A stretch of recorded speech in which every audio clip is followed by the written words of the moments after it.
Hello guys, channel knowledge for you में आपका स्वागत है। इस वीडियो में हम कक्षा 12वीं की भूगोल का अध्याय 7 खनिज और ऊर्जा संसाधन के उन प्रश्नों को हल करेंगे जो प्रश्न बैंक 2022-2023 में दिए गए हैं। तो चलिए देखते हैं। प्रश्न नंबर 1 है, सही विकल्प लिखिए। धात्विक खनिज है। अब सबसे पहले तो ये जान लीजिए आपकी धात्विक और अधात्विक होता क्या है कि रासायनिक एवं जो भौतिक गुणधर्म के आधार पर खनिजों को दो भागों में बांटा जाता है। एक होता है धात्विक और दूसरा होता है अधात्विक। धात्विक मतलब धातु और अधात्विक मतलब अधातु। तो धात्विक खनिज किसे कहते हैं? वे खनिज जिनमें धातु होता है उन्हें धात्विक खनिज कहते हैं। जैसे लोहे अयस्क, तो उसमें लोहा पाया जाएगा, तांबा, मैग्नीज, निकल, तो ये सभी धात्विक खनिज है।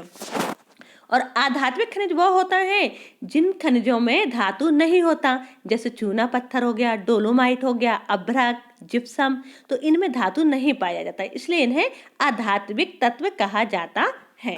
तो यहाँ पर पूछा गया है धात्विक खनिज है, तो माइका, ग्रेफाइट, प्राकृतिक गैस ये तो नहीं है, तो इसका सही उत्तर हो जाएगा द मैग्नीज।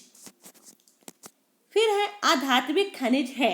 अधात्विक खनिज, तांबा तो धात्विक है, बॉक्साइट, चूना पत्थर और मैग्नीज, तो तांबा, बॉक्साइट और मैग्नीज धात्विक हैं।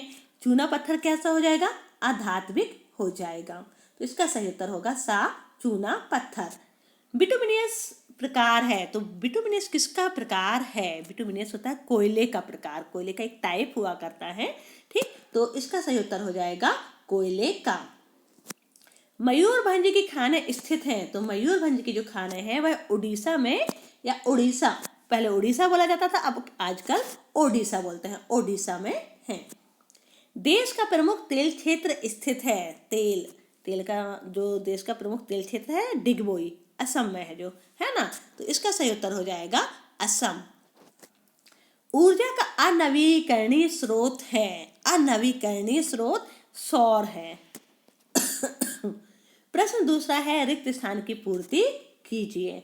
खनिज की गुणवत्ता और मात्रा के बीच खालिस्तान संबंध पाया जाता है, तो खनिज की गुणवत्ता और मात्रा के बीच प्रतिलोमी संबंध पाया जाता है। कोयला और पेट्रोलियम खालिस्तान खनिज हैं, कोयला और पेट्रोलियम अधात्विक खनिज हैं, है ना, क्योंकि इसमें धातु तो प्राप्त नहीं होती, इसलिए कौन से तत्व खनिज हो गए? अधात्विक हो गए। लोह अयस्क के प्रगलन के लिए खालिस्तान महत्वपूर्ण कच्चा माल है, तो लोह अयस्क के प्रगलन के लिए मैग्नीज जो होता है महत्वपूर्ण कच्चा माल होता है। यूरेनियम के निक्षेप खालिस्तान शैलों में पाए जाते हैं। यूरेनियम के निक्षेप धारवाड़ शैलों में पाए जाते हैं। पवन की गतिज ऊर्जा को टरबाइन के माध्यम से खालिस्तान ऊर्जा में बदला जाता है, तो जो पवन की गतिज ऊर्जा है तो उसे टरबाइन के माध्यम से विद्युत ऊर्जा में परिवर्तित किया जाता है। खालिस्तान को तरल सोना भी कहा जाता है। पेट्रोलियम जो होता है उसे तरल सोना भी कहते हैं। तरल मतलब लिक्विड। प्रश्न तीसरा है, सही अथवा गलत बताइए।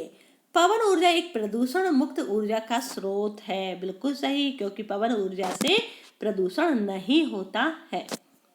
भारत में सर्वाधिक महत्वपूर्ण गोंडवाना कोयला क्षेत्र नर्मदा नदी घाटी में स्थित है। नहीं, गोंडवाना कोयला क्षेत्र दामोदर घाटी में स्थित है, ठीक। और यहाँ बोला गया है नर्मदा घाटी में, तो यह असत्य हो जाएगा। अगर यहाँ लिखा होता दामोदर घाटी में तो सत्य हो जाता। ऊर्जा उत्पादन के लिए खनिज ईंधन अनिवार्य है। ऊर्जा उत्पादन के लिए खनिज ईंधन अनिवार्य है, बिल्कुल सत्य है। तांबा एक अधात्विक खनिज है। नहीं, बिल्कुल नहीं, क्योंकि तांबा तो एक धात्विक खनिज है, धातु है ना, तांबा एक धातु है, और जो धातु होती है वो धात्विक होते हैं, ठीक। छत्तीसगढ़ में बेलाडीला की खान तांबे के अयस्क के लिए प्रसिद्ध हैं, तो छत्तीसगढ़ में जो बेलाडीला की खान है वो तांबे के लिए नहीं बल्कि लोह अयस्क के लिए प्रसिद्ध हैं। तो यहाँ पर तांबा अयस्क लिखा है, इसलिए है असत्य हो जाएगा। डिगबोई तेल शोधन कारखाना तथा बरौनी बाजार आधारित तेल शोधन कारखाने का उदाहरण है। सत्य है, डिगबोई तेल शोधन के लिए है, ठीक है ना। डिगबोई जो है वो तेल शोधन के लिए है, और बरौनी जो है वो बाजार आधारित तेल शोधन के लिए प्रसिद्ध कारखाना है। अब है सही जोड़ी बनाइए।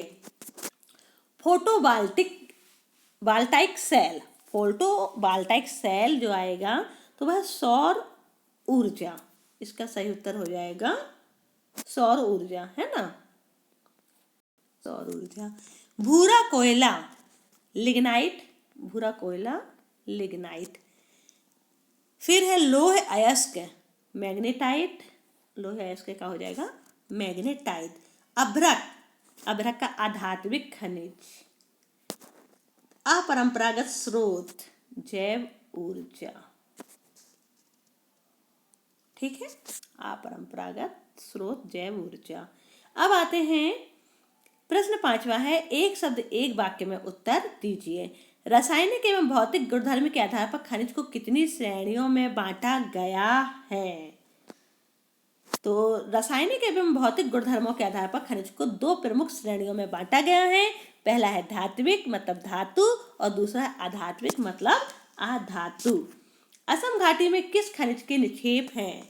असम घाटी में खनिज तेलों के निक्षेप हैं।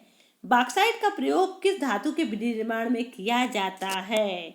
बॉक्साइट का प्रयोग एल्यूमिनियम के विनिर्माण में किया जाता है। भारत में किस प्रकार के कोयले के निक्षेप सर्वाधिक हैं? तो भारत में कोयला निक्षेपों का लगभग 80% भाग बिटुमिनियस प्रकार का तथा गैर कोपकारिक श्रेणी का है। ट्राम्बे परमाणु ऊर्जा संस्थान को वर्तमान में किस नाम से जाना जाता है?